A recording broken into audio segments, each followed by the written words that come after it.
araw sa atin lahat, mga kapatiran natin. Sa umagang ito, basahin ko ang mahalagang sinabi ng Diyos sa paglikha ng tao sa lalaki at babae sa Genesis chapter 2, verse 20 down to 23. Ang tao nga ang nagbigay ng pangalan sa lahat ng ibon sa himpapawid at sa hayop sa parang. Ngunit wala isa man sa mga ito ang nagbaang nababagay na makakasama at makakatulong niya. Kaya't pinatulog ng Panginoong Yahweh ang tao, samantalang nahihimbing kinuha niya ang isang tadyang nito at pinahilom ang laman sa tapat niyon.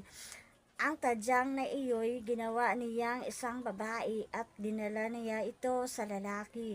Sinabi ng lalaki, sa wakas narito ang isang tulad ko, laman ng aking laman, buto ng aking buto. Babae ang itatawag sa kanya sapagkat sa lalaki siya'y kinuha.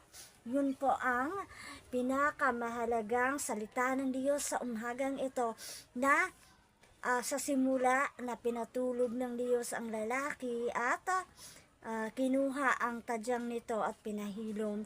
Tapos nang natulog na, dinala ng Diyos ang tadyang ng lalaki at ginawang babae. Yun ang unang babae na nilikha ng Diyos. Tapos dinala ng Diyos ang tadyang na yun doon sa lalaki. Tapos anong sinabi ng lalaki? Ang tadyang na iyo'y ginawa niyang isang babae at dinala niya ito sa lalaki. Sinabi ng lalaki, sa wakas narito ang isang tulad ko, laman ng aking laman, buto ng aking buto. Babae ang itatawag sa kanya sapagkat sa lalaki siya'y kinuha. Anong sabi sa salita ng Diyos? Saan kinuha ang babae, mga kahop? Diba sa tadyang ng lalaki?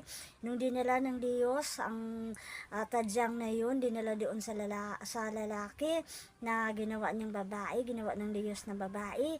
Anong sinabi ng lalaki? Sinabi ng lalaki, sa wakas narito ang isang tulad ko, laman ng aking laman, buto ng aking buto. Ano ang sabi ng lalaki?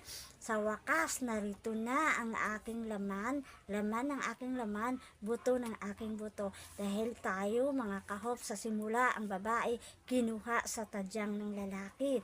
Kaya, hindi nyo ba napansin na ang lalaki mas malakas, gaano man kalakas yung babae, pero mas malakas yung lalaki. Kaya nilikha ng Diyos ang babae, mga kahop, para gawing katuwang ng lalaki, hindi ginawang katulong, ha? Iba ang